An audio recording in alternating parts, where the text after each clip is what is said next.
Greetings and welcome back to another episode of The Bit Between. Today we have the one, the only, Sam Mazzarino. How's it going, Sam? It's going well. That's good to hear. That's great to hear. For anybody who doesn't know who you are, what you do, what you represent, do you mind giving people a quick introduction and, telling people a bit about yourself? Yeah, I make art. I mostly run art on social media at the moment. I handle projects creatively from, merchandise to cover art to stuff in music, stuff anywhere, anything creative.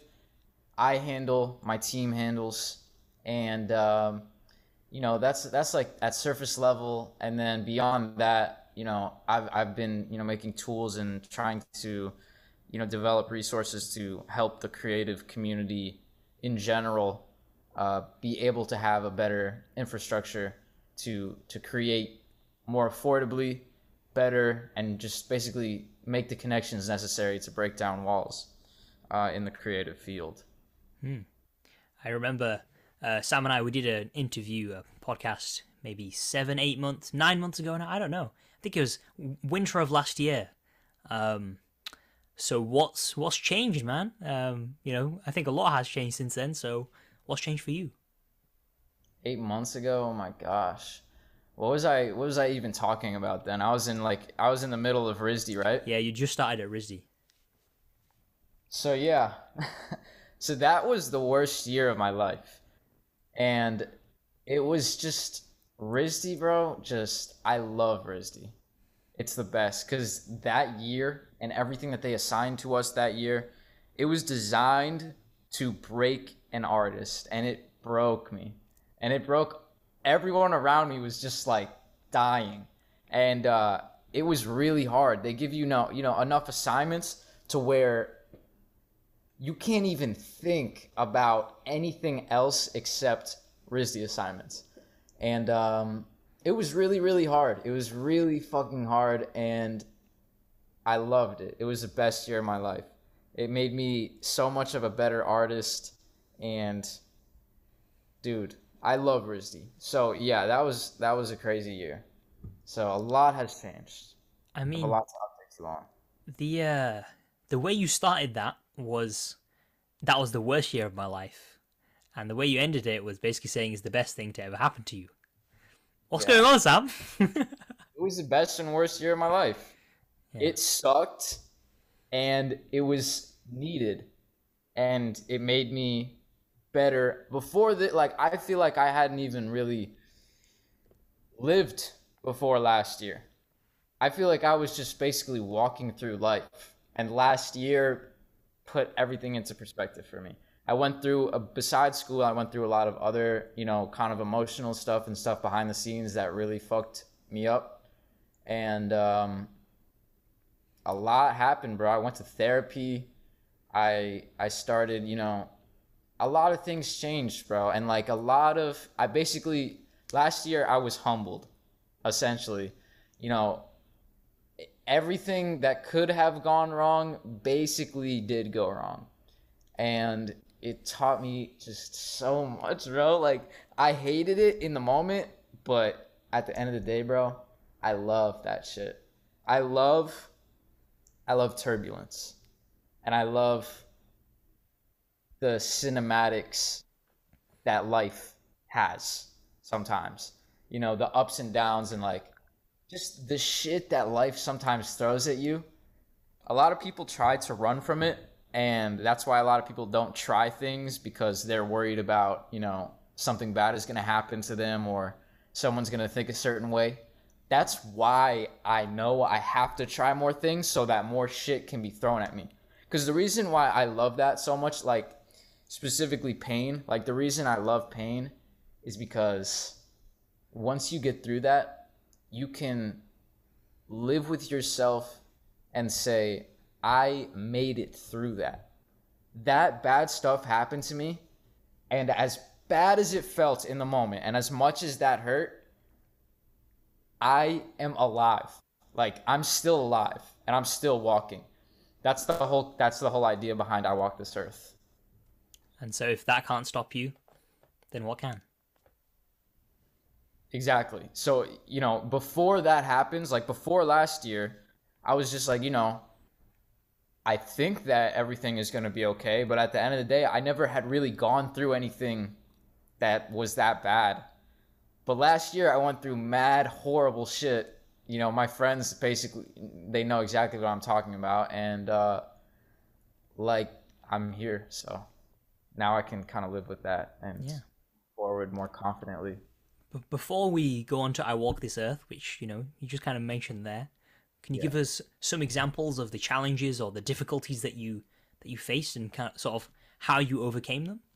Yeah, so first of all, RISD, like I said, they were throwing assignments at us like we were robots, bro. Like we had a new class every month and they would literally give us assignments that was like this close to being impossible to finish, but like just that amount of possible. Like they would literally tell us like basically in a week,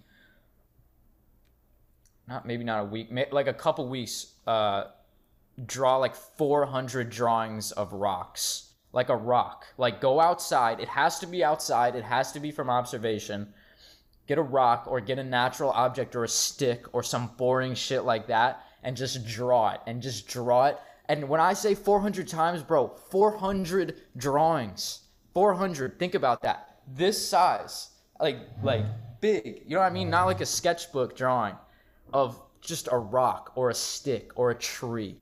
Like, so boring, bro. Like, I'm used to drawing, like, portraits of, like, really cool, like, futuristic-looking stuff and rappers and, like, all this kind of, stuff that's actually interesting. And I had to draw fucking 500 rocks. And so there was like that level of assignments, and sometimes it would not be drawing. It would be like we had mad different classes, so it might be you have to make this. First of all, this was like a 1 week project that we got on top of another project. So we got this one, and it was like design a world, right? Create a universe, with its own philosophy and its own rules and everything like that. And then make an installation piece for it, that was like the size of like a whole wall, and make an animation for it. So an animation, an installation, and also create your own entire world. That's just, not a small feat. And that's a 1 week assignment. And it was just that week after week after week, to give you an idea. And so that's kind of what RISD is like. And to add on top of that, it was Corona. So we were literally barred from even meeting with each other. And so we were all going through this alone. Pretty much everyone is from out of state, so it's a new environment. For me, I was going from sunny, beautiful Florida to cold, bitter Providence, Rhode Island. That's literally so cold that all you can think about when you're outside is like, how do I get back inside? At least for me, coming from Florida. And then, so like I remember one time I was chilling at my friend's dorm because I was just like literally trying to make friends. And the first time I ever chilled at anyone's dorm, the RA comes in and like busts us and like, is like, okay, hand over your IDs. And we got in trouble for chilling. So we had to be alone. I was alone the whole year pretty much. I would meet with friends here and there. And new climate, new place. I didn't know any of these people. I had no one to share this pain with of all this work. I couldn't even really post it because like it was just such niche things, like, or at least I felt like I couldn't. And I also couldn't work on Reeno, which is like all I ever think about. And I couldn't work on it for a whole year because I just didn't have the time to, because I was too busy drawing, 10,000 rocks and stuff like that. And on top of that, I didn't have a kitchen. And like I have it's really, really important to me to always eat healthy. And I couldn't do that. I was up to like the mercy of like whatever the cafeteria had, which is good food, but like, I usually eat like a smoothie every day in the morning and like vegetables every day at night and stuff. And like, they were just having like mac and cheese and certain shit that I just don't really like to eat. And so that was kind of hard for me, Like I was breaking out and all this shit too. And I couldn't work out because all the gyms were closed because of Corona. So everything was coming together. And then mad other personal shit was also. So everything, bro, came together of the perfect storm to just create the worst possible situation for me. And it fucking broke me, and it was horrible. Luckily, I have really good friends and a great family that kept me through it. And like, all I could do was hold all those people close to me, and that's what got me through it. But now we're chilling. Everything since then has been fucking great, and that's the great thing too, is because like now that I've gone through that, and once I get through RISD as a whole, life is just gonna seem so absolutely easy and effortless. And like this summer when I went to LA, like with Ryan and Diego, which we could talk about that too, dude, it was just like, oh my god, bro, life is so easy. Like, holy fuck, compared to like what I just went through, this is too easy. Like, to get money, to get jobs, to get all these opportunities, they're just literally basically falling into my lap with what seems like very little work to me, maybe a lot to other people, but compared to so more beneficial than it was bad. But there was certain times, bro, where I was really just very down. Wow. So essentially, all the comfort blankets that you had were just ripped away from you. Exactly. Everything that made me was taken from me last year. And I had to live with rebuilding my image of who I am to myself, without those things. Interesting. Wow. I'm a confident guy, but I had no confidence. At certain points in the last year, I had no confidence. Like, I was just mad self-conscious. I was mad just like in my head all the time and everything. Like, because, that's what happens when like the things that make you who you are is taken from you. And so yeah, now I got it back now though. Do you think that all artists should go through that? I think that all people should go through that. I think that everyone should get their heart broken or lose a family member or, something in your life that's going to basically be horrible. I think everyone needs to go through tragedy at some point just so that it can happen and you can realize, all right, well, it happened and it's horrible, but, I'm still here and I can still live with what I have. And bro, that stuff makes you grateful, because I have friends that have not gone through that and all they ever do is worry.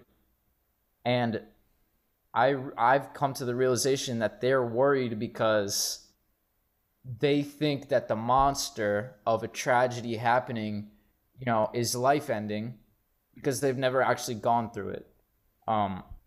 So, it's just like they'll worry about every individual opportunity, and I'm just like, bro, you're forgetting the 10-year, 50-year, 100-year vision of everything, to where you're not looking at it from a bird's eye view anymore. You're getting too caught up in the emotions of, being afraid and being stressed, to where you're going to start missing out on certain opportunities. None of these individual things matter,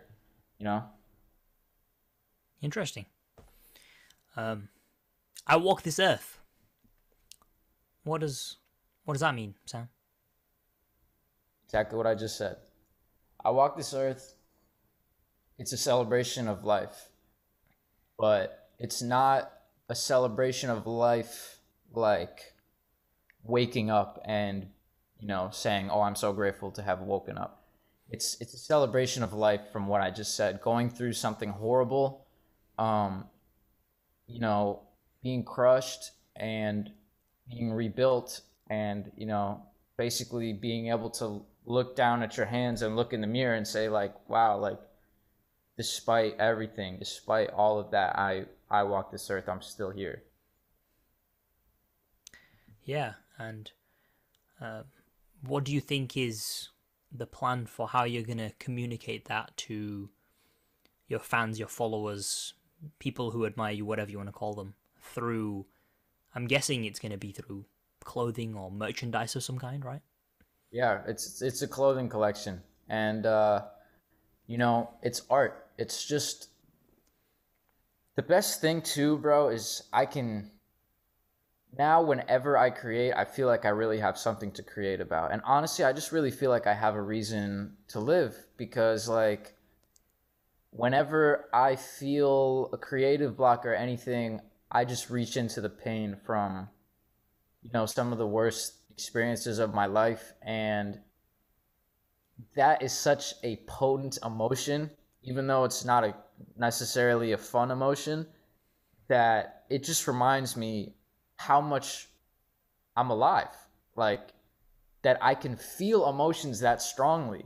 That, dude, that's the best part, bro. That's why I say things like the worse it is, the better. Because, like, when you go through something that's so sad or so terrible, it reminds you how human you are, and like that you actually care about things, and you're actually like bro, for a certain amount of time, like I was like, holy shit, like if I don't keep talking to these therapists and like keep all of these people close around me, and I actually isolate myself, like I'm going to go crazy.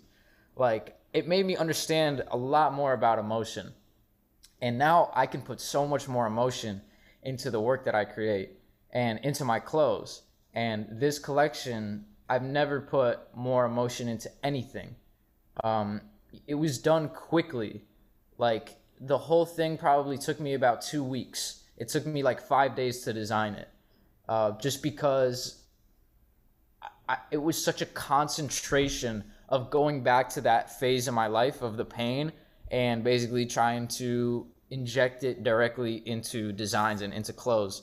And it just flowed, perfectly. So, the way that it's communicated is just through the art. You'll be able to look at it and just kind of either understand, or some people are not going to understand. And, it's for those people that understand, or the spectators who can at least appreciate the idea. But, these pieces are made, and people will see them soon, to keep your energy vital and keep you alive, and like recharge you and remind you that like you are gonna make it out alive. You know what I mean? So don't worry. Like all this stuff is it's very raw, it's very real and realistic, and it's just my favorite collection that I've ever made by far. And I feel like it's just the beginning of a new step for Reeno, and for me as a designer and an artist. A new chapter in the book. Yeah. You also mentioned that you'd been in Los Angeles recently over the summer with the homies Ryan and Diego. Yeah. What was that like? What did you think of it? So the word Fredonia is going to come up a lot in the next 5 years. And Fredonia is me, Diego, and Ryan. And there are honorary members of Fredonia. But, that will be... Let me not say any more about that. But Fredonia is us. And we just basically went to Los Angeles, and I feel like we took it over. Like, within a month, we knew the most important people that we could have ever dreamed of meeting or knowing. Like I went there with very high expectations, and all my expectations were blown away in terms of like who I would meet, who I would connect with, and everything. Because we basically would sleep, and then the whole rest of the time for the whole trip would be work. Like work meaning, working on a collection, or working on designs for somebody, or going places and meeting people. Like one place that we went to a lot was the Embellished office, which Embellished is something between Jack Pythia and Ellie Heyman, who owns Cookies and Kicks, which is a store in Los Angeles, which will also be a very important location destination in the next 5 years. Ellie is a genius. I met Ellie. I'm very glad. He's one of the best people that I met there, because he's just a psychopath, bro. He wants everybody to win, and he connects the dots. And that's one thing that I appreciate more than anything, because there's such an art in that, is people who connect the dots, and people that are glue, and hold the community together and put people in the right spots. And that's what I want to do too. But I'll talk about that a little bit later. Dude, I'm a little all over the place. Like I want to start a creative agency, Actually, I started it already. It's called Hazel, and that's what I want to do is basically put artists in the right spot for so that the whole community can be what I envision it being in the most optimal way. There's too much of a dichotomy between creators like on the content creation side of things like YouTube, TikTok, or whatever, and then actual creatives, artists, visual artists and all that, and music artists. And there's many other facets, but it needs to be more of a web instead of the different lunch tables in the cafeteria.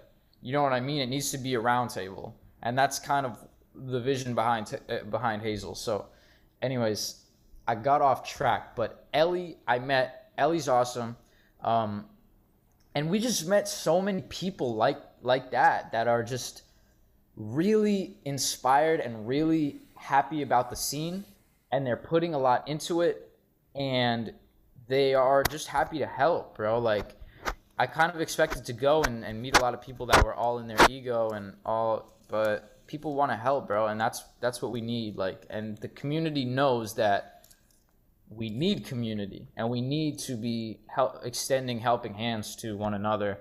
And that was what it was for a whole month, bro. I didn't want to leave. Like, everyone was just trying to better everything else, and me, Ryan, and Diego can do that on a huge scale, and we will do that on a huge scale.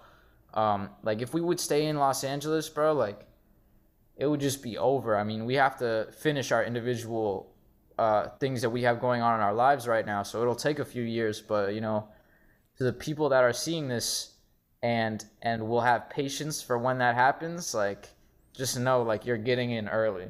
You know what I mean? Yeah. Place your bets. You should place your tips on us, because we will bring about a great change to the creative scene, as we already have, but to the nth degree. You know what I'm saying? Like, we haven't even done 1% of everything that me and Ryan and Diego have done has all been while we were given minimal, very minimal, extremely minimal resources, and while we were in school and dealing with all this other stuff that we have in our life going on. So now that we basically have the resources we need, finally, or we're almost there, and we'll be out of school and we'll be able to just do this stuff full time, like, bro, it'll be an absolute wrap. It's over. It's over. It's an oversaid statement, but it is over. You know what I mean? Yeah. It's over. It will be over. It will be over in terms of a new era will come about. A new era. What do you mean, a new era? Like, well, what does that mean, Sam? That's very cryptic of you. So what I mean is, there's problems in the creative community right now. Mainly, and I touched on this earlier, but there's a lack of infrastructure and just structure in general. There's so much gatekeeping happening. People want to protect their creative methods from everyone else. Like, if they figure something out, it's just a matter of, like, how long can I keep this a secret so that it can be my thing. And just a matter of, like, bro, if someone that's not deeply in this scene said, like, wow, I want to make a cut and sew piece so bad, like, they would not really know where to start. There's just not the resources for that. You know what I mean? It took me 2 years to figure out how to get into cut and sew, in a legit way where I'm not paying out the ass. There should be funding for creatives. There should be all types of things for creatives, because we are making the world beautiful. We're making the world better. What is life without music, without art? It would just be gray. Everything would be gray. Everything would be nothing. Even the required and necessary work, all goes back to just making things better and making things more enjoyable. And creatives, I feel like a lot of times right now, especially, we operate in a space of just how can we make things more visually appealing, but we are creators. You know, we are made in the image of God. God is the ultimate creator. We're in the image of God because not because we look like him, but because we create in a similar way to how God creates. We are going to be the humans, gods, that are creating a new world, not just visually, but a new structure of way to do things to where it's going to be a lot easier, more enjoyable, and more accessible to create at a higher level from people that have been in the game for 5 years to people that just thought of the idea of I want to make, I want to make a shirt that has 4 sleeves instead of 2 sleeves or whatever. Like just the back of the classroom kids that are just sketching stuff. I want to provide those kids with the same opportunities and the same abilities to create that, long timers have. That's basically what we want to do. It really seems like you've thought about this a lot. Bro, I get everything that I think about a lot and I really put my mind into, I've got throughout my life. There was a time all I wanted to do was to quit my job and make a living through art. I didn't know how I was going to do it, but I did it within a couple months. And then there was a time where, I really wanted to become like, I just wanted to be like good socially and like be able to talk to girls and shit. I couldn't even talk to girls. Like I couldn't talk to people. I couldn't talk to girls. I was just like very socially awkward because I was just a shy kid.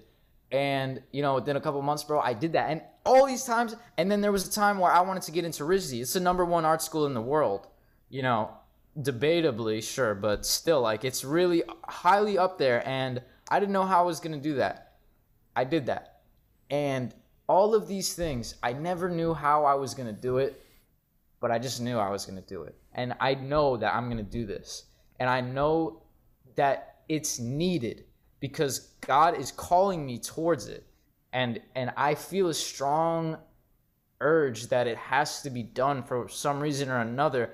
That could be that there's a kid in another country or another continent that's been thinking about it a lot too. And I feel his energy to where I know that it has to be done. But there's just something about it, bro. And in my own experience of not having that I know that that's the next step. And there will be steps and steps after that too. You know what I mean? Like nothing is off the table. There was certain times where I wanted to get into things and then like I basically just did that and I accomplished it and then I wanted to get into other things. So like I don't know what it'll be. I'm spending the next 3 years learning how to be an industrial designer at RISD.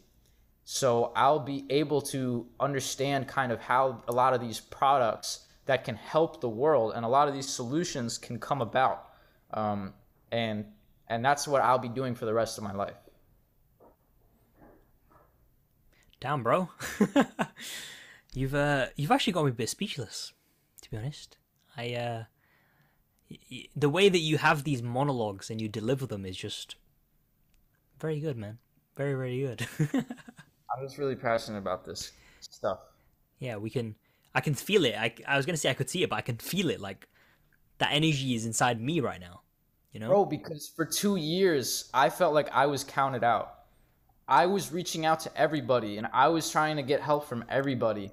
And maybe 5% of those people actually would give me time of day or would, like, FaceTime me or call me back. Like, some of those people is, like, Will from Hard Jewelry or, like, Dylan from Worldwide Youth, like, gave me some kind of a start. A lot of the other, I was just counted out, bro. And now I finally feel like I've weaseled my way in purely off of, my own merit, which I'm grateful for that people didn't help me so that I could do it on my own and say I did it on my own and not feel any imposter syndrome.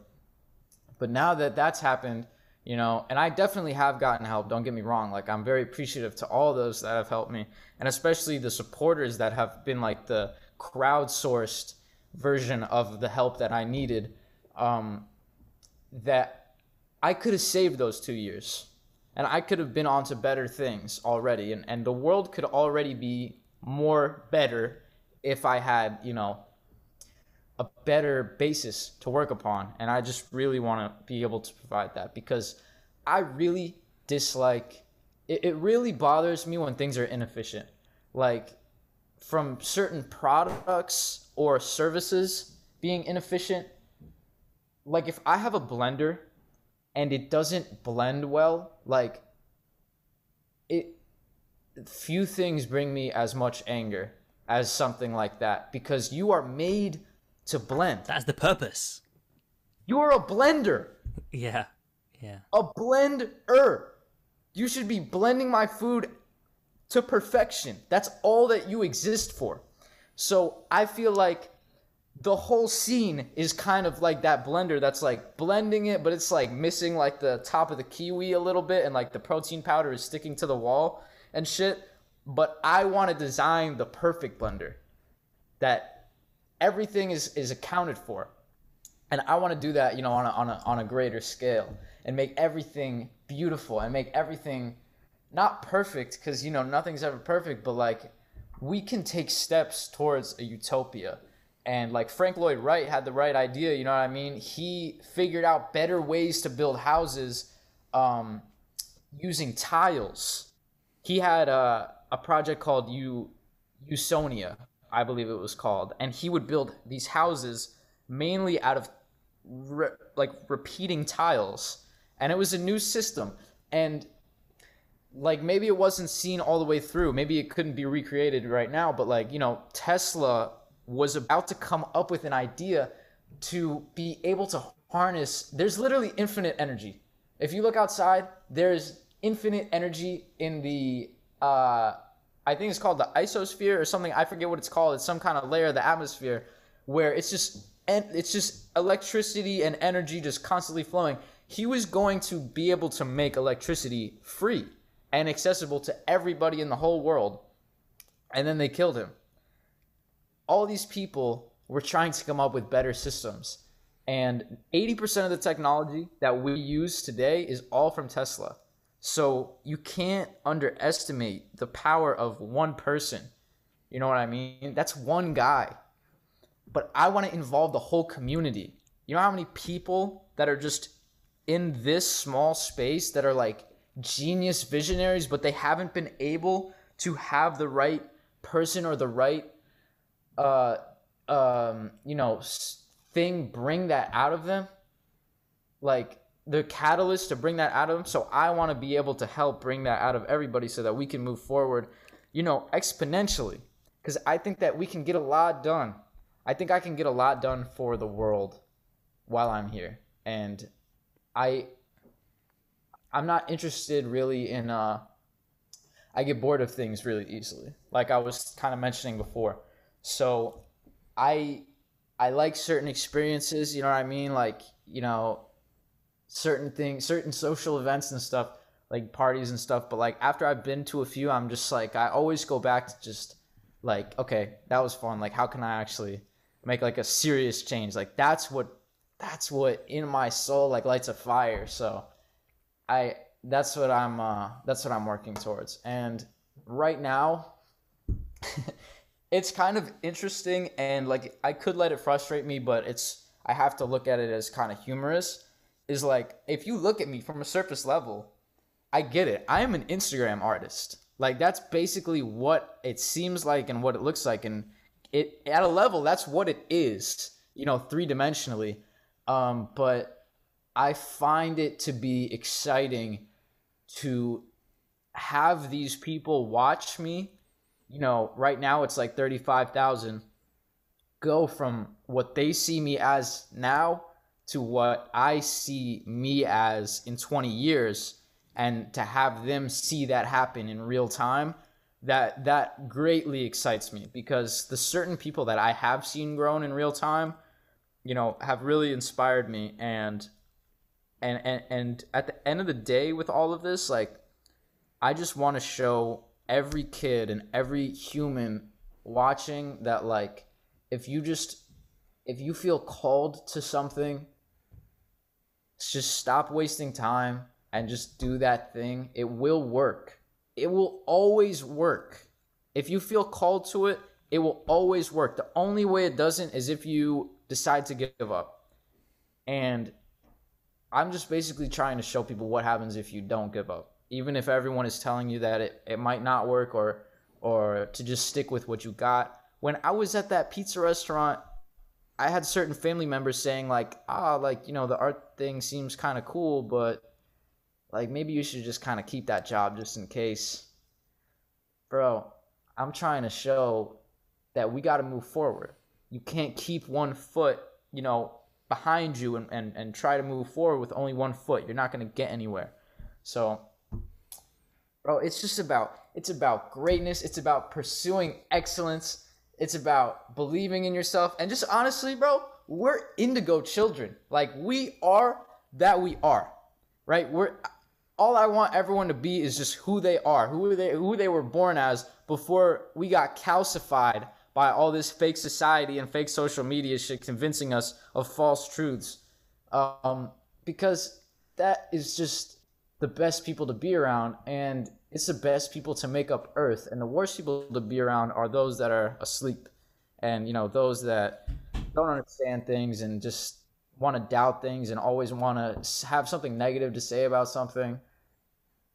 I just want to inspire more of those people that are real, and those indigo children and all the other people to maybe decide to make a change. I mean, on the note of inspiring, the first podcast that I did was with you, Mr. Mazzarino. And what is it, like 9 months later, whatever it is, I'm a completely different human being. And it does come down to that moment. Because that was the beginning. That was the beginning for me. And to be quite frank, if you didn't exist, and Diego didn't exist, and maybe a couple of other people, but mainly you two, I'd say, I wouldn't be here right now doing this. I wouldn't be sat next to my PC, chilling at home and making cool animations all day and have a freelance career. I would probably be just finished university and depressed and not wanting to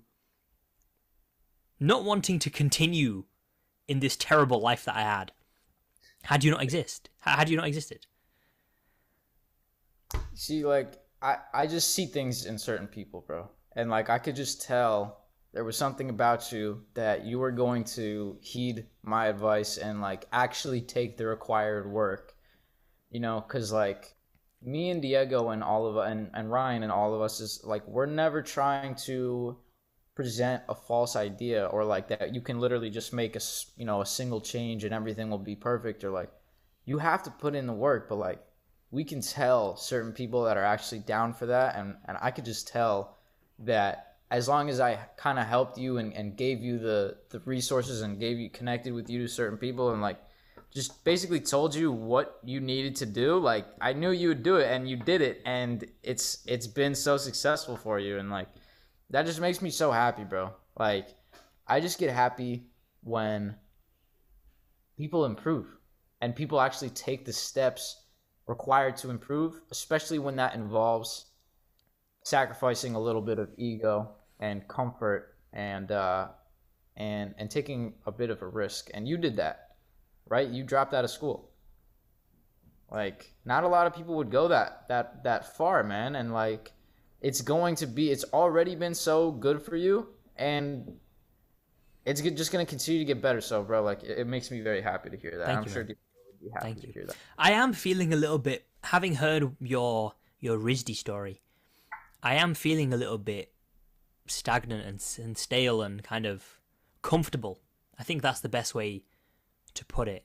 So you've definitely prompted me to kind of think about how can I make myself uncomfortable again, because sometimes it's easy to forget, isn't it, when we're not forced into it, that we are comfortable, that we have everything that we want, that we haven't really got anything, that's we're not pushing ourselves enough.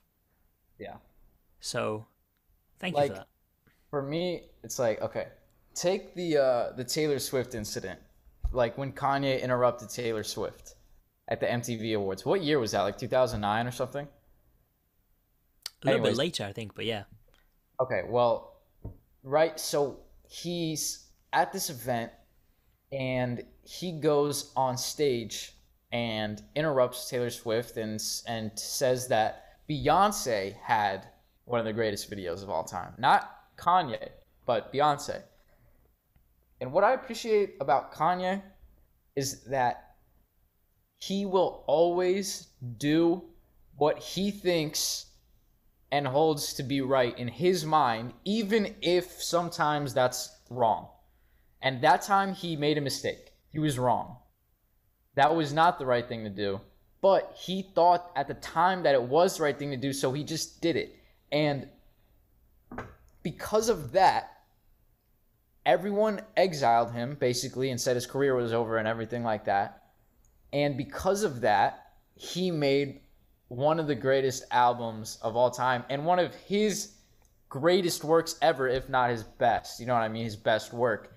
And my point is, sometimes it takes, you know, people love to say, like, don't be afraid to take risks, or, like, you know what I mean? Don't be afraid to do don't be afraid of looking stupid and everything. But, like, then when someone actually does mess up, they're the same people to say, like, oh, you fucked up. Like, oh, wow, you're fucked up. We told you so. Haha. Yeah, like you should have just, you know, you should have just kept sitting down and not went up on stage, whatever. Kanye tries so much stuff. He throws so much at the wall. 90% of it sticks. And then you have the occasional moment where it's not a good thing. You know what I mean? But you have to keep that experimentation, because if not, nothing is ever going to move forward. I've had things completely fail. And I love when that stuff happens, because it shows me that I was at least trying something that was capable of failing. Because, you know, you're only going to be so motivated if you keep on doing things that is comfortable for you and that you know is going to succeed. Like, you know what I mean? Like, you know, certain art pieces or whatever, you know they're going to be popular. You know people are going to like them. It's basically fan service. You know, some shows just show on their, you know, on the air, like, what they know their fans want to see. And yeah, that's, like, fun to watch or whatever, but is that really going to stick?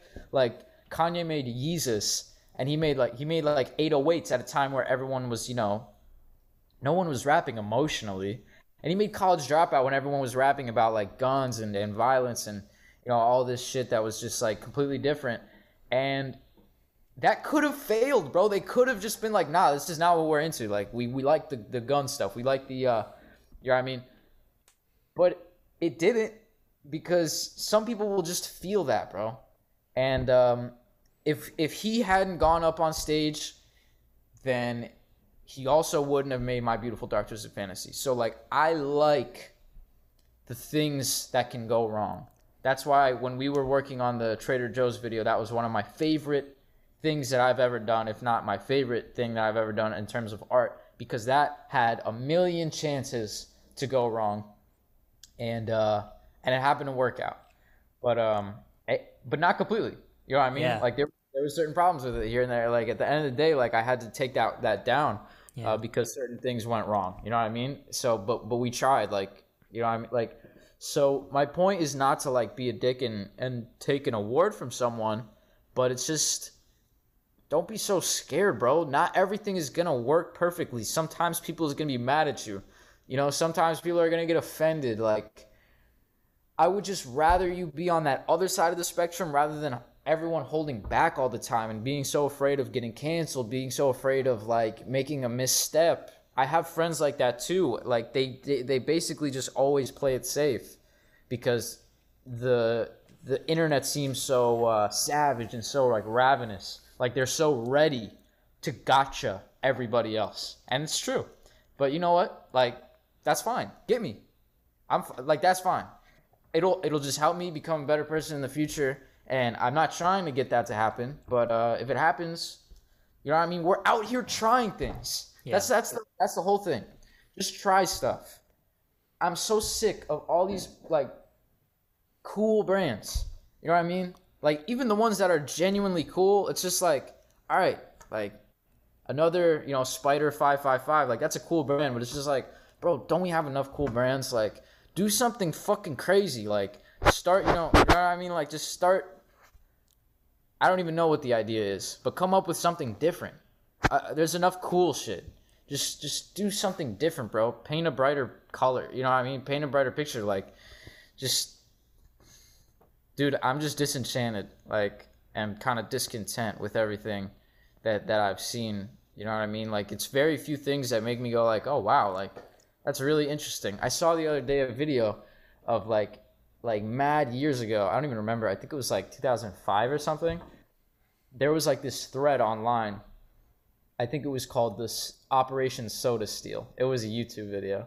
And this guy is trying to figure out a way to basically go to like a 7-Eleven and get Baja Blast and just keep filling up the cup. And he came up with this mechanism where it would funnel down a tube that would go through his sleeve and go into a duffel bag, and it would fill like gallons of a tank with Baja Blast. And he was just there the whole time. But he recorded the whole process, and he was just a kid, you know what I mean?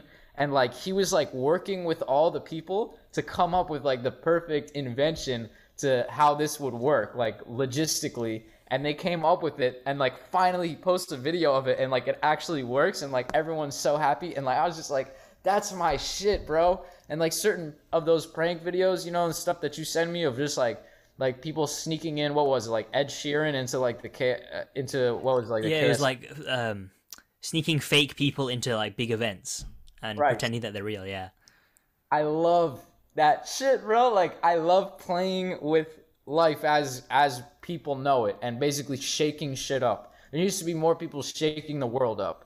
Yeah, I mean, it's gonna get boring. It's already pretty boring, to be honest. So, well, you see it happen all the time. Like, people they'll throw something, it'll stick on the wall, and it'll stick really well on the wall, right? Yeah. Like Marvel movies, right? Mm-hmm. Superhero movies have stuck on the wall, and they're doing amazing, right?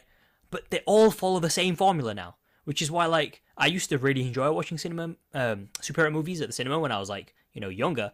But now I just, you know, they're all the same. Yeah, you know what's gonna happen. Exactly. You know that, oh, he's gonna fall in love. Somebody might die along the way, but eventually the good guys are gonna win and the bad guys are gonna lose. Like, that's always what happens. And if you apply that to every superhero movie, that's just how it goes, because it's so safe and because it's guaranteed success. But the best movie I've ever seen, which is a Japanese movie that's 4 hours long, and it's called Love Exposure, right? Oh, okay. That movie is absolutely crazy. I can't even talk about the contents of it because it's just messed up that much. But that movie takes so many risks, right? I don't even want to explain it, right? You need to. Everybody listening to this podcast right now. Yeah? What's it called? Love Express? Love Exposure. Right? When you watch that movie, come back and listen to this. The amount of risks that movie takes, and the way it pulls them all off, and manages to mix all these things together, and a 4 hour long. Who makes a 4 hour long movie? Who does that? You know? Yeah. And so that's where we can achieve real greatness, when we are vulnerable, when we take a risk, and we decide, you know what? Even though we've had ourselves, we might have had like other successes that stuck and we know we'll do well, we decide, you know what? We're going to run the other way. We're just going to try something completely different. So beautiful. And it's so much more satisfying when it works. Oh, dude. It's like, wow, I can't believe that actually worked. Yeah. Yeah. So, yeah. Like last night, dude. I played a game called Before Your Eyes. Yeah. The main way you navigate in the game is by blinking. Oh, wow. That's like the main mechanic of the game. Mm-hmm. Like, that could have gone terribly. You know, people could be like, why the hell would I want to play a game that I could blink in? And that game made me cry. Oh, wow. That's awesome. That's how amazing it was. So, but that could have failed. That could have easily failed. The blinking mechanic could have been shit. You know, people might not have messed with the art style because the art style was a little bit weird, you know? Yeah. And I feel like people have got the point. I feel like people understand, you know? Take some goddamn risks, man. Take some risks. Kanye West. He's been a figure that has been popping up in your work a lot recently. You dropped some prints. You've been doing a lot of drawings. You even dressed up in a tuxedo when you thought that Donda was gonna drop. What is the significance of Kanye West for you? Yeah, that one didn't age well. Kanye, bro, I think about Kanye every single day. Like, there's no artist, there's no human that I think, if I had to pick between like them have ever existing and like Kanye ever existing and then another person ever existing, like I don't think there's one other person that comes even within like the 5 to 10% range of like how much of a landslide it would be that Kanye, bro, like if Earth existed as is and just Kanye had never come on the scene, bro, everything would be fucking completely different. He brought so much energy and he continues to be just a beacon of energy for everything. He shakes shit up constantly, bro. This guy, as far as I understand it, essentially dressed in, in the Trump hat for like months and literally destroyed his self-image so that he could essentially convince Donald Trump that he was his friend and put into place certain prison reforms and get certain innocent people out of jail. And everyone absolutely turned on him for that. You know what I mean? But like now people are just starting to be like, oh, like maybe there was a little bit more to that. Oh, really? You don't think so? Like, has there not always been a little more to everything that he's ever done? Like just everything he does is to try to push things in a new direction, in a better space, and he just seems like the most genuinely wants to help person that has made it so far off of being himself and being fearless. And there's just no one that compares the energy, bro. The art that he's put out, the skill that he's done everything. You know what I mean? He didn't start out as a rich kid. Like, he got the skills that he needed to be a producer. And then he became a great producer and was producing beats after beats after beats for everybody. And, he sacrificed a lot of his, he was doing nothing but making beats. And then eventually he got connected in that industry. Bro, there was times where, like, he would literally lose someone's number because they wouldn't respond. He would show up at their door and knock and be like, hey, like, did you get the beats I sent you? Like, he was going hard, you know what I mean? And then he became the best at it, pretty much, one of the greatest at beats. And then he wanted to go on to rapping. Everyone told him, don't go on to rapping. Like, you're great at beats. Stick with what you got. No one really wanted to hear his beats. Dame only signed him because he wanted to keep the beats coming.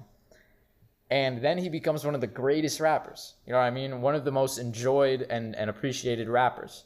Then he wants to go into fashion. Everyone says don't do fashion. You don't understand like how you're going to get into this. And he goes into fashion now. Yeezy is the number one most Google searched brand ever. All throughout his life, people were trying to box him in and trying to, put a glass ceiling over him. And he just constantly moved forward and moved up and talked about doing it and then done it. And to the level that he's done that is unrivaled to me. And he's just so entertaining. Like, you can't look away. Everything he does is like artistic. It's performance art of some kind. And dude, I just love him. I'm obsessed with him. I think about him all the time. I listen to him all the time. And like, yeah, he's kind of trending right now because of the whole, the whole Donda thing or whatever. So I'm drawing him a lot. But like, I don't get tired of drawing him. Because like, some kids want to draw like a superhero or whatever, after they get out of the movie. But like when I was young, I used to watch Spider-Man movies and I would get out of the movie and I would go draw Spider-Man, like fighting Electro Man or whatever it would be depending on the movie. But like now, like I could listen to an album and I just want to draw Kanye. Like it makes me want to draw that artist, or not just Kanye. Like I drew Frank Ocean the other day. All these people just it makes me feel like I can basically get some of their energy by building on their world a little bit. And I just really enjoy those artists that I draw, and I like to be a part of that. So that's kind of the idea behind why I've been drawing Kanye so much. That makes a lot of sense. And you've kind of been I'm not sure if it has been posting daily, but you've been making art every day, as far as I understand. I've been posting every day. Right. Yeah. I've been making an entire piece and posting it every single day. So what has been the reasoning, and what have you learned from doing that? Because there's been a lot of other people in the art or filmmaking world, like Beeple, the most known NFT artist, or Casey Neistat, the guy who founded the YouTube vlog, and people like that have been doing daily art for the longest time. So what was sort of your motivation for doing these daily projects? I'm capable of it. So if I wasn't doing it, then I would just be doing something that's less than what I feel would be pushing myself right now.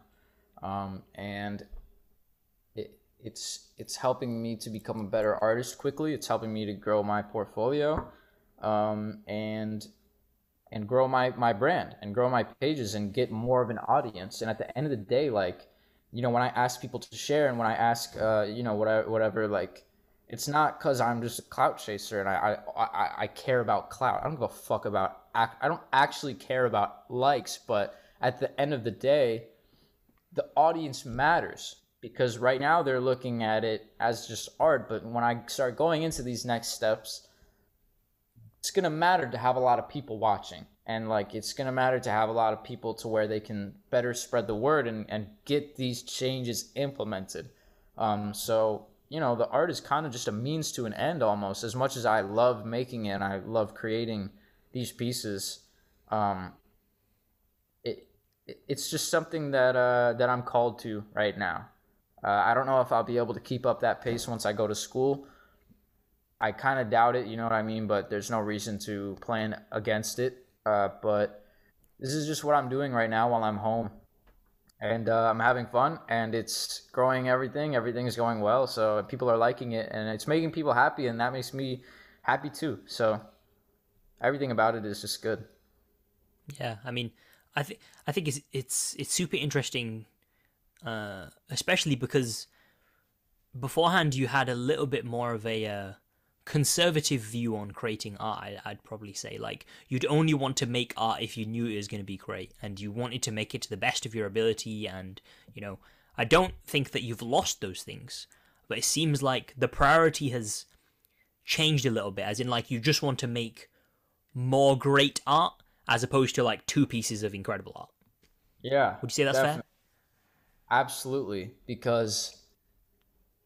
But it's, at the end of the day, like, making a lot of great art will get you closer to that incredible level more effectively than if you just tried to do the incredible thing off the bat. Like, you know what I mean? Like, basically my point is, like, I used to spend like 3 months on a collection, and I did that because I thought that it takes time, and I thought that it would be best if I only worked on it when I'm inspired, like extremely inspired. And it's all cap. It's all a lie. What RISD has taught me is, what RISD gives you an assignment, right? You can't say, oh, I had a creative block this week. I didn't do the painting. You get an F. If there is enough of consequence to not do the thing that you must do, it will get done. And I said to Ryan, I'm going to have to PayPal you $500 if I don't finish designing this collection in 5 days. And it happened. There's enough of a consequence, it'll happen. So if you have to give yourself your own deadlines, then you can do that. But I'm done spending a lot of time on projects right now at this stage of my career, because it's not the time for that. It'll be the time for that in like maybe 10, 15, 20 years, when like I've already put out a lot of stuff, and now I really want to make like some magnum opus, like crazy material. But you just become disenchanted when you spend too much time on things. And at the end of the day, I have so many different ideas that, like, let me just make it to the best of my ability quickly and go to the next idea so that we can move forward faster rather than like get 85% of it done and then spend the next 2 days working on the last 15%. Yeah, you'll come out with a better piece, but you'll only get a piece every 3 days. I'll move forward faster by doing a piece every day, even if it's not a perfect piece. And some of those pieces, like, they haven't been, that great to me, but I still post them. I still think that they're all really good. And, it's just, it's a better form of improvement as far as I'm concerned. Like, that's like one of the main things that RISD taught me. Like, just get it done. You know what I mean? Like, they believe in this one doctrine, essentially, from Bauhaus, and it's called torture the artist. And the idea is that you want to put the artist under an extreme amount of pressure and poor conditions, because that's when the real creativity will come out. Like the real, raw, pure creativity inherent in humans and artists will be able to shine through the most. So I try to do that with myself. Yeah, if there's any artists listening, do that. And it's hard. It's supposed to be hard. Like, it's hard to post every day. That's why I know I have to keep doing it, because that's what torture the artist is all about. It should feel hard. It should feel uncomfortable. I hate comfort, bro. Like what I was saying before, I love pain.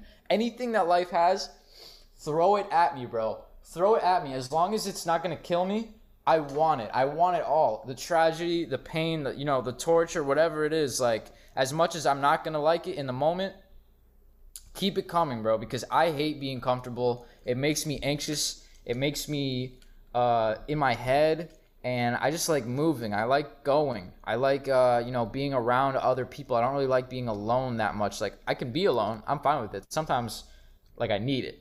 But I like being out. I like doing things. Like, I just really like motion. I don't like stagnation. And, this posting once a day, it really keeps me moving, if nothing else. Keeps that momentum going. Oh, yeah. Yeah. I mean, I get what you mean. Like, when you spend too long on something, it just makes you feel like you don't want to do it anymore. Yeah. And I think that's why so many people, like, they'll say, "Oh, I'm working on this personal project." Like, I'm working on this personal project, like my short movie, or my short film, or whatever they've got, whatever that version of it is. And like, because they don't give themselves the struggle, the deadline, they don't push themselves to do it like ASAP now. Yeah. I think they end up taking 10 years to do exactly one short movie, and it's their first short movie, and it's shit. Exactly, and after all that time, it's like, okay, well, I mean, this is pretty good. But if you would have just done like, okay, I'm gonna do a short movie a month, I don't care how hard it is, whatever, you will spend those nights up late being like, well, fuck, this is due. Like, I need to start researching and figuring out how I can make this better ASAP. Then the next movie's a little easier. The next movie's a little easier. You get better. By a year, you've released 12 short films. You're a director, essentially. Like, you have so much under your belt now. You know what I mean? If I did this a year, which I'm not going to be able to right now because of the situation, because of school, but if I did this a year, I would have 365 drawings, bro, under my belt, full complete pieces. You know what I mean? That's insane. Yeah. Even if you're posting, even if that sounds completely unrealistic to you, even if you post twice a week, you'll still have over 100 completed pieces, in 1 year. So just stop. I met a lot of people that are like that in LA too, that are just like, oh yeah, like I'm working on my brand and stuff, and I'm just like, what's to work on? Just fucking drop something.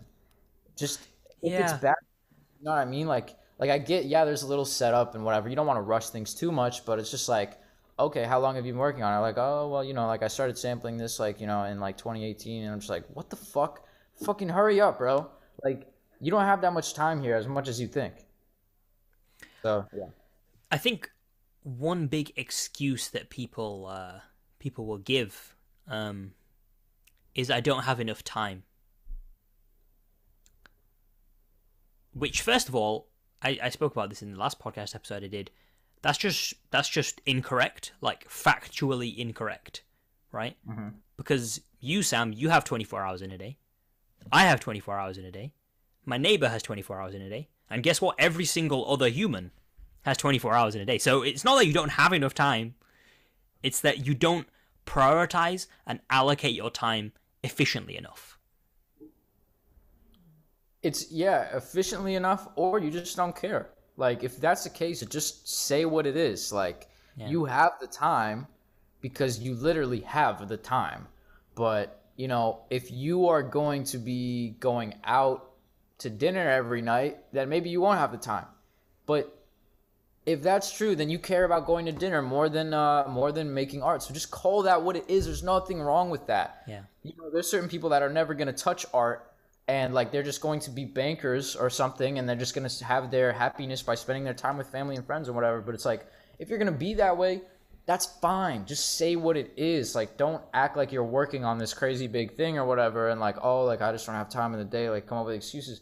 Bro, call a spade a spade. Like, I just wish people could, like, basically, I would say try to develop a kind of an outside looking in view of what is your life actually like. You know, what do you actually care about?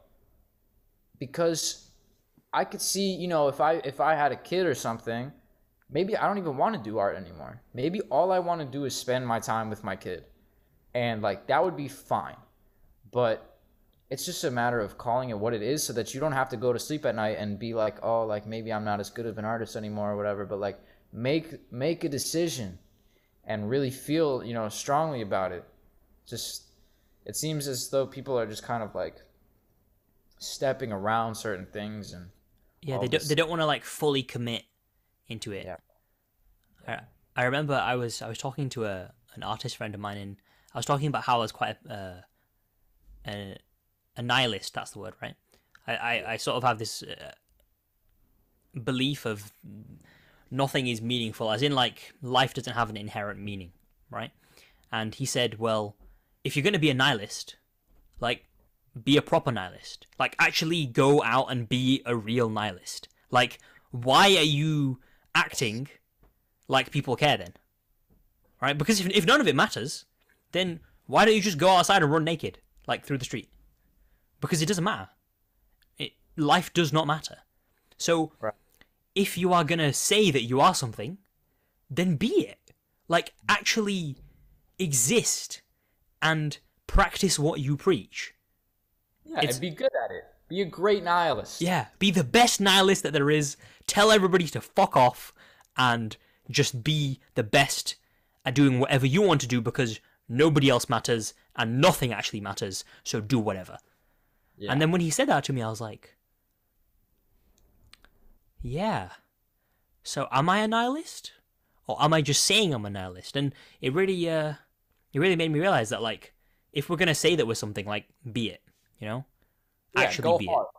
Go hard in whatever it is. If you're a school teacher, go hard with those lesson plans. Yeah. Like, you gotta be passionate about whatever it is, but you gotta be passionate. Otherwise, you're just like a zombie. You're just like The Walking Dead.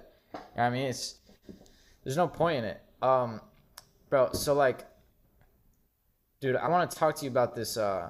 There's like this underground scene that's happening right now. Like, I don't know if you've seen it at all, but it's like Ken Carson and all these kind of more low-key artists. Like Baby Santana just had like his Lyrical Lemonade debut video and everything. And SSG Kobe, bro, SSG Kobe's fire. All these people, bro, this is the future. Like, what I've come to realize is, if I wanted to work with Travis, if I wanted to be Travis's right-hand man designer, for example, Travis, it's too late. I can't do that. And the reason is because he has those people around him, or at least in theory, that are, you know, there from Houston, from before he was famous, that knows he can trust, that he knows aren't just there for the, you know, the cloud or whatever, or like that can actually deliver and have actually been true friends to him. You know what I mean? Those are the people that really count in your life. Like the people that know me now and like support me now is who I'm going to hold close to me when I'm, you know, 15 years in the future too. So like my point is like I'm trying to really tap in and become those people for the underground artists that I really believe in that are gonna come up in the next 5 years. And I think that that's people should be really be paying more attention to those people, especially as like as designers and people who are like they claim to be writing the culture. People claim to be contributing. Like you're not really contributing if something is already established. Like if you're working on something that's like for Travis or something, like I want to help build up these underground artists like Sebi, Midwest, SSG Kobe, Bellis, and or is it I don't know how to pronounce that one, but like all let me think who else. Baby Santana, Cash Dami, David Shotty, like all of these people are going to only go up. And I want to help that happen because I believe that they are painting a brighter color and they're bringing something new to the conversation, and it's actually interesting. And they haven't gone up yet, so like I'm trying to basically like run all of these artists merch and all of their visual stuff right now, but really just tap in with them and like get cool with them. Like I see everything from all angles, like the music side of things, the art side of things, clothing, fashion, everything that makes the culture what it is. Like I want to help it bloom. And dude, I don't know. You should just check out those artists, and you should just tap in with the scene, especially if you're talking, or if you're interested in building like the world as we know it, or like pop culture or anything like this. Like you can't just be so surface level. You can't be only into the ones that are already completely established. Like you can, no one's gonna stop you, but it's worth considering. And I also just really think that taste can get you so far. If you're into certain things and can put people onto certain things, bro, I didn't realize until I went to LA how far that can truly get you. Like just from knowing a lot of like music artists that people don't know, not just underground like rappers or whatever, but like random house music and random older rock tracks and random shit like that. I've started really cool conversations and been able to put people onto really cool things that they don't know about. Like taste can get you extremely far. So movies, music, shows, artists, being involved in communities and all these things, like just being able to put people on is one of the most important skills that like I feel like anyone could acquire. So anyone watching, I would say you should try to work on getting that and having that be a part of who you are. And I think in order for them to do that, we actually have to have our own like hobbies and passions that we can share with one another. Oh yeah. Right? Like be interested, otherwise yeah. It's not.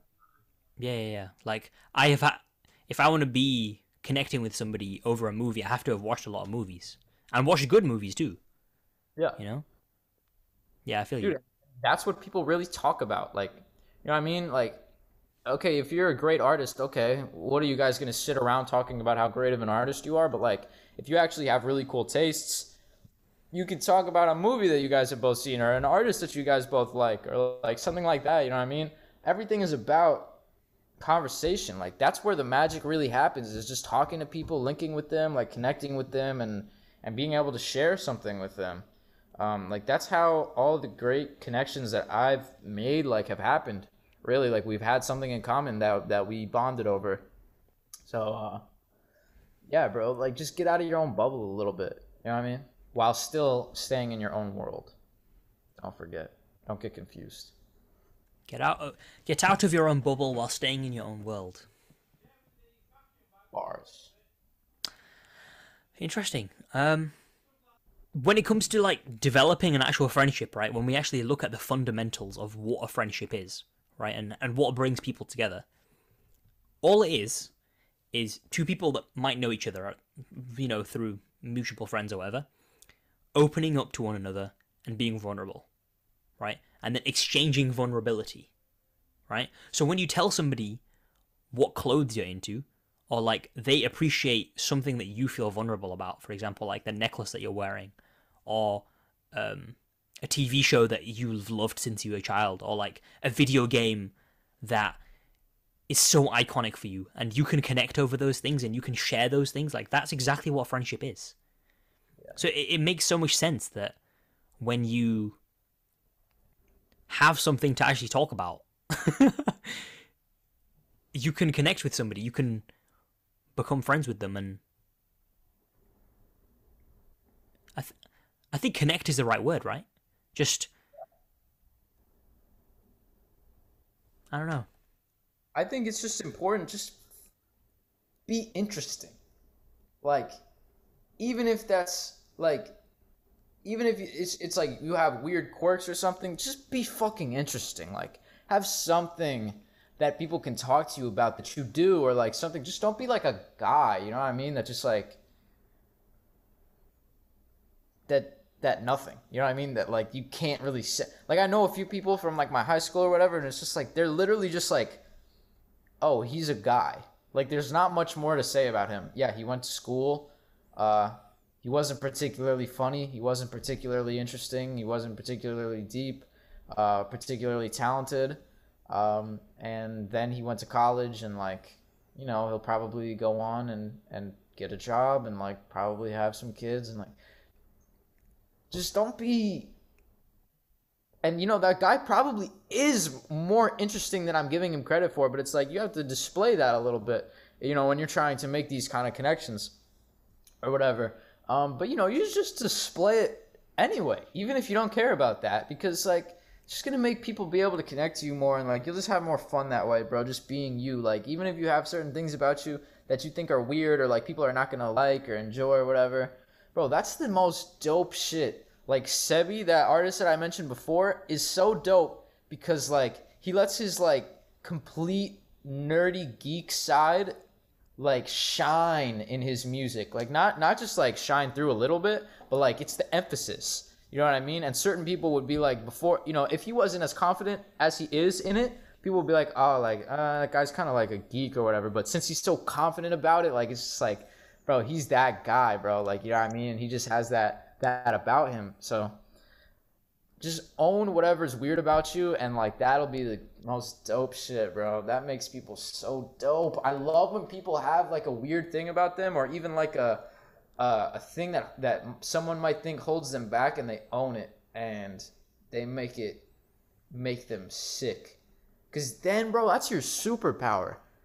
Because someone who has it all going for them, they don't have shit to even own. And like, so you seem more dope than them. Like, dude, so that's why I always say, like, the better it is, the worse it is, bro. As long as you can see it that way. I love that, man. I meant to say it the other way. The worse it is, the better. The worse it is, the better. Yeah. Okay. That's the one. The worse it is, the better. Love that. Before we I ask you some end questions, I wanted to just bring up one more thing. Not so long ago, you tweeted something, and essentially it was a strange message from somebody, I believe that was from your old school, who posted something about you having an ego. In fact, you know, go ahead, explain it, and tell us how you deal with those sort of negative or disencouraging messages. Yeah, it was basically just a girl. I had never talked to her. She went to my high school, and she put that on her story. It said, let me find it right quick. She put this on her story. It made me giggle. Drawing halfway decent 2 years ago. Drawing halfway decent sketches of famous people and selling overpriced shirts does not make you famous, and it doesn't mean you're gonna change the world. Calm your ego down, in all caps. Just as a text post. Like, just as a text post. Just like that on the story. Threw it on the story. Obviously, everyone was, like, sending it to me. She didn't at me or anything, but, like, no one else was drawing celebrities. You feel me? Like, and how do I deal with that, bro? love that. I love that. That's not going to be everybody, but personally, whenever I get messages like that, bro, it just makes me feel so powerful. It makes me feel like, wow, I am hitting a nerve. It doesn't matter if it's a good or a bad nerve, but when it's that nerve, bro, that's the best nerve to hit. If it gets somebody mad, if it gets somebody like mad in an indirected way, like to where they can't actually pinpoint what they're mad about, that's how you know you fucking won. Because like, you know that they're just like, they're mad that you're succeeding. That came right after I collabed with Billie Eilish and like, you know, got posted by Travis Scott and or whatever. Like, that was the time that was happening. Bro, if you're up, it's going to be haters. That's always the way it goes. And if it happens, just take a minute and just realize everything is going in the right direction. Whenever that stuff happens, bro, I am just so reassured. I'm just like, oh my God, thank God. Like, this is actually hitting someone in the emotions. Like, it's not just boring enough to where no one's mad about it. Like, phew, you know what I mean? We're good. We're interesting enough. So that's, dude, I love that stuff. It doesn't make me upset for a second. Doesn't make you upset. Why not? You know why? Because I believe I don't have any problems with faith. I don't ever second guess my vision. I have it written down. I know exactly what I want. I know exactly that I know that I'm going to get it. Sometimes I don't know how it'll happen, but I know that I'm going to get it. And nothing can shake that. No one can shake that. I don't care like if it's the most logical scientist telling me, dude, that literally cannot happen because of X, Y, and Z. There's certain things that I just know is going to happen in my life. And I know. And so when the thought of someone not believing it or thinking that like, oh, that's not the case, that doesn't mean that that's going to happen. It's just simply funny to me. Like, I got someone in my DMs the other day because I was talking about this whole infrastructure shit. And then they said, like, that's what everyone says until they actually get to that point. And I just laughed and I was just like, okay, like, you can think that, just watch. Like, it doesn't, what you're saying means less than zero to me. If anything, it just makes me want to do it even more. So, like, thank you. You know what I mean? But you just have to, you can't stress. Fear and faith cannot coexist. Stress and faith cannot coexist. So I pick faith every time. And I just know certain things are going to happen. And I've known it in the past. And it's happened despite all odds. And you got to trust your gut on that shit. And I trust my gut. And I trust God. You know what I mean? I talk to God all the time. I pray for things. And I follow exactly what he tells me to do. That's what I follow. You know, I have certain desires.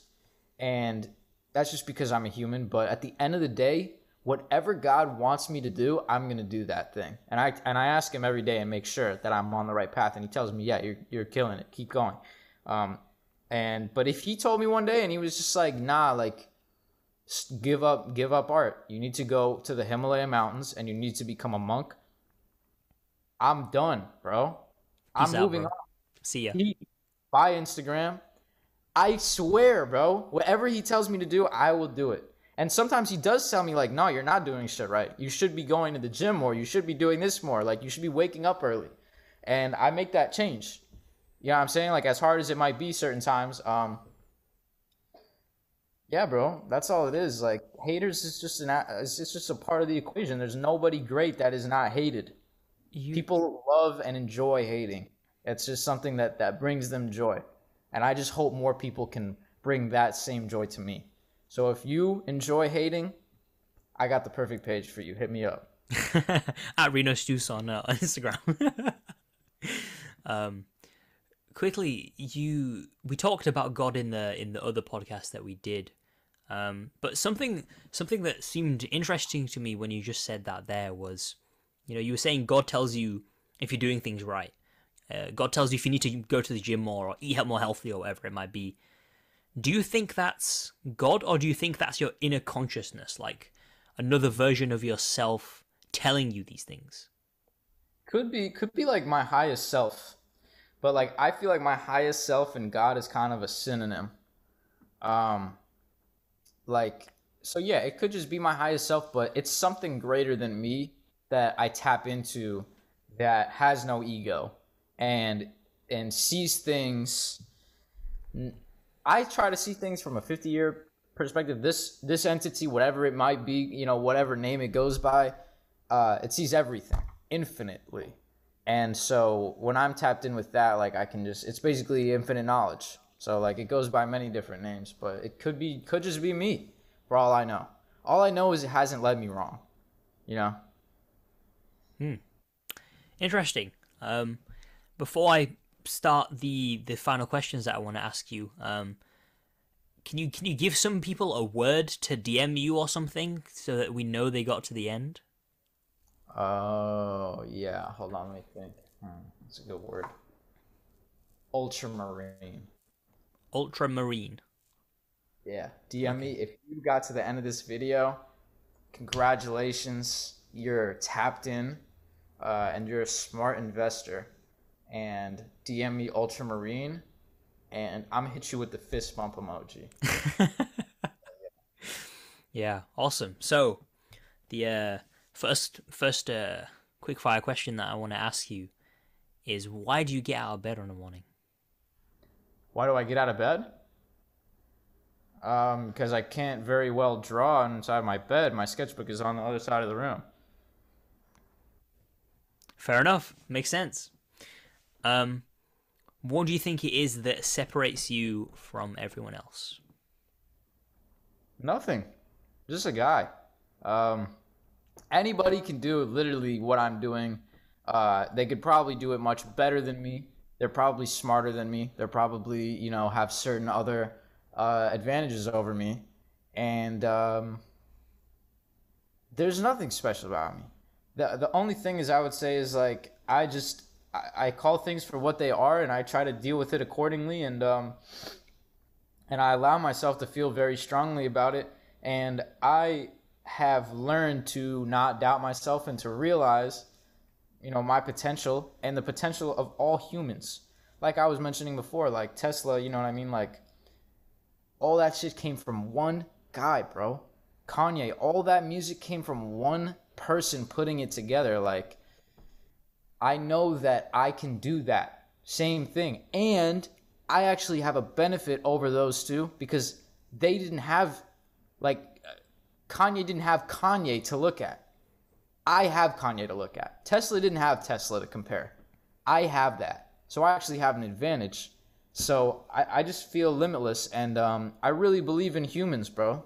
I really believe in them because I've met some awesome, incredible humans, and I think that we really need to have a little bit more trust in the capacity of humans to be able to get things done, and their capabilities. Because like a lot of people are scared to outsource work, and they're scared to like, bro, people are fucking smart. They learn quickly. It's what we're here for. It's what we've evolved to become.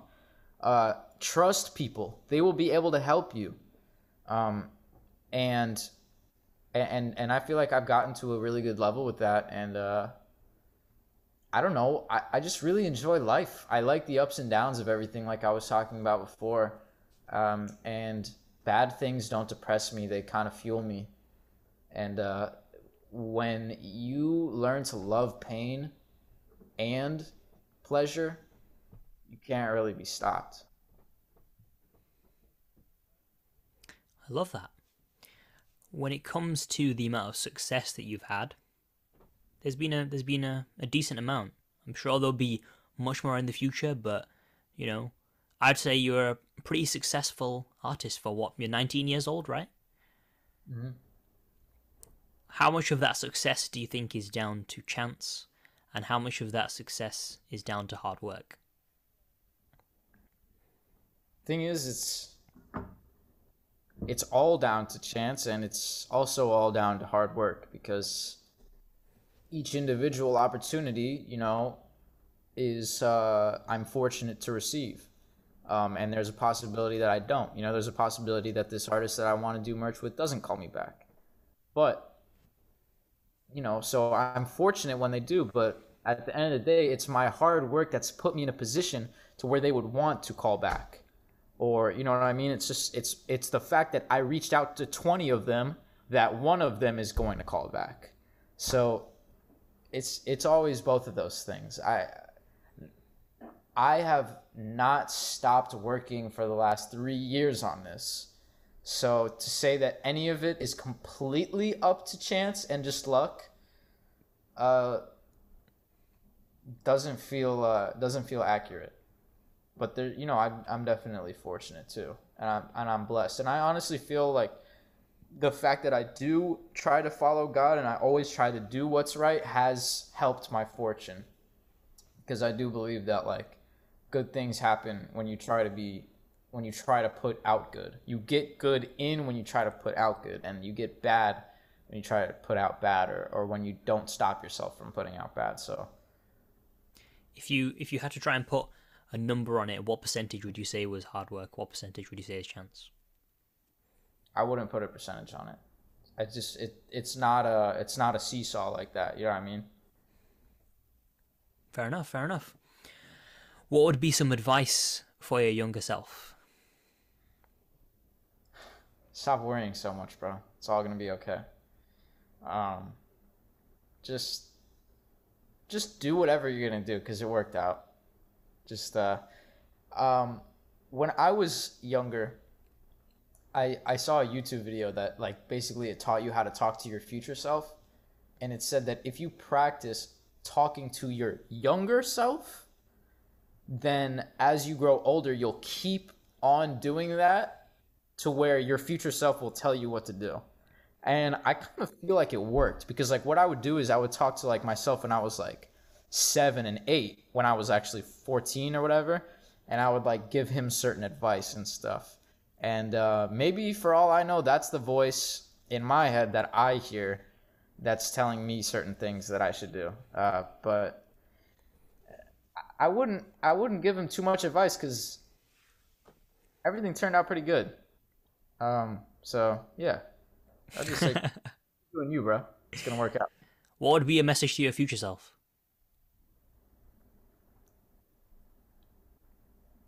I wish I was you. You're probably living a life right now. I know you are. I can see it. I just know everything worked out, and the work that we are putting in right now is hard, and it's kind of gruesome, but I'm doing it for you, bro. So you better fucking be appreciative. I'm gonna come up there, I'm gonna kick your ass. And the final question: if everybody in the world was listening to this podcast right now, what would be your one message for them? Follow me on Instagram. Just kidding. I would probably say listen to the whole interview, because I've already said everything that needs to be said. But to summarize it, just paint a brighter color, be fearless.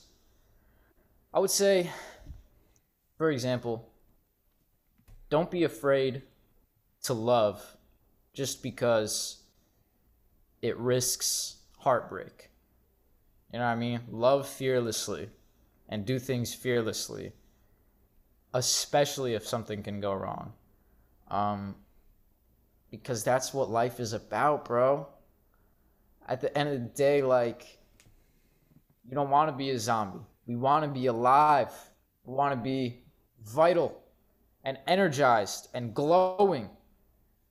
And if you're just doing the same thing and you're not satisfied and you're comfortable and all this, it's just, you're not going to live a happy life. Like, I'm trying to make my life as a movie to where I could watch it back when I'm, an old man and say, like, oh, I'm happy with how everything went. Or I'm happy with at least the things that I did. And this is actually a pretty fun movie to watch. And so I would say make your life a 5-star movie. Amazing, man. That pretty much wraps everything up.